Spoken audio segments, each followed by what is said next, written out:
नमस्ते और कुतुब मीनार के इस खास एक्सप्लेनर में स्वागत है।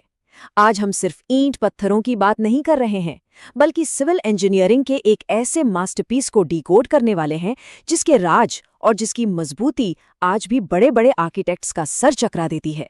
सच में ये कोई मामूली इमारत नहीं है। अब इसके डिजाइन की गहराई में जाने से पहले जरा इस नंबर पर गौर करें। 73। जी हाँ, 73 मीटर्स। ये कोई छोटी मोटी ऊंचाई नहीं है। सोचकर देखिए, 12वीं सदी में जब कोई क्रेन या आधुनिक मशीनें नहीं थीं, तब इतनी ऊंचाई तक निर्माण करना, ये तो अपने आप में किसी चमत्कार से कम नहीं है। बिल्कुल अविश्वसनीय। तो चलिए देखते हैं कि आज के इस एक्सप्लेनर में हम किन किन चीज़ों पर बात करेंगे।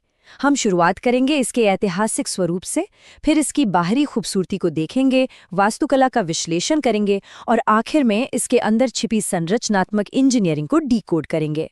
तो सबसे पहले बात करते हैं भाग 1 की, एक ऐतिहासिक मास्टरपीस का विजुअलाइजेशन। इसकी कहानी बहुत बहुत पुरानी है। 1193, जी हाँ, 1193 में कुतुबुद्दीन ऐबक ने इसकी नींव रखी थी। लेकिन ये रातों रात नहीं बन गया था।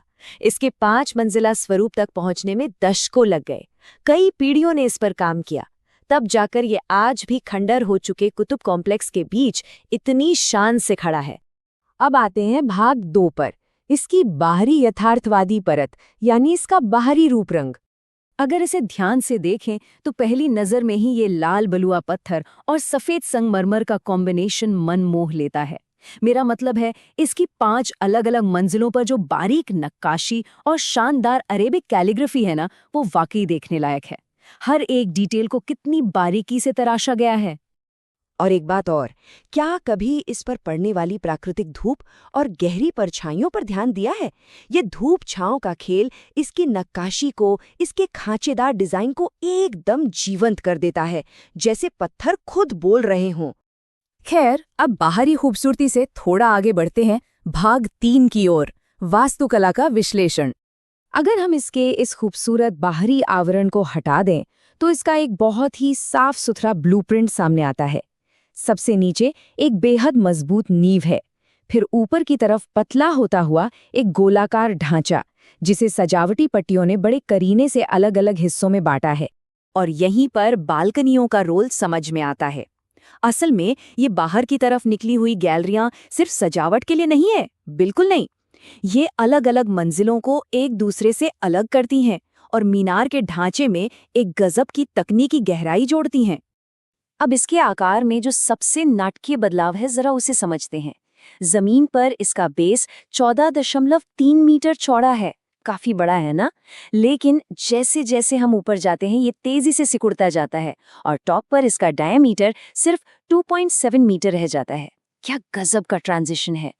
और इस सिकुड़ते हुए ढांचे के अंदर एक बहुत बड़ा राज छिपा है, 379। जी हाँ, अंदर एक विशाल घुमावदार सीढ़ी है जिसमें ठीक 379 सीढ़ियां हैं। बाहर से तो ये बिल्कुल पता ही नहीं चलता। इतनी संकरी होती जगह में इतनी सटीकता से सीढ़ियां बनाना सच में कमाल की कारीगरी है। चलिए, अब इस एक्सप्लेनर के सबसे दिलचस्प हिस्से भाग 4 पर आते हैं, इसकी संरचनात्मक इंजीनियरिंग के राज खोलना। अगर हम सबसे गहरी अदृश्य परत को देखें तो समझ आता है कि ये इमारत टिकी कैसे है। इसकी पूरी इंजीनियरिंग इसी बात पर टिकी है कि ऊपर का सारा भारी वजन सुरक्षित तरीके से नीचे कैसे जाए और ये तेज हवाओं के थपेड़ों का डटकर सामना कैसे करें। ये ढांचा इन दोनों कामों में माहिर है। 800 सालों तक इसके डटे रहने का जो सीक्रेट फॉर्मूला है ना, वो इसका शेप है। इसका ऊपर की तरफ पतला होता आकार और गोलाकार बनावट इसे गजब की मजबूती देते हैं। और यही चौड़ा बेस और गोल आकार इसे प्राकृतिक रूप से भूकंप जैसी आपदाओं से भी बचाता है। इन इंजीनियरिंग खूबियों का एक सटीक गणित है। इसका मोटा आधार गुरुत्वाकर्षण के केंद्र यानी सेंटर ऑफ ग्रेविटी को बिल्कुल नीचे रखता है। इसके अलावा इसका सिकुड़ता हुआ आकार तेज हवाओं और ऊपर से पड़ने वाले भार को आसानी से संभाल लेता है। और हाँ, पत्थर और संगमरमर का वो मिश्रण, वो इसे सिर्फ मजबूत ही नहीं बनाता बल्कि एक बेजोड़ लचीलापन भी देता है।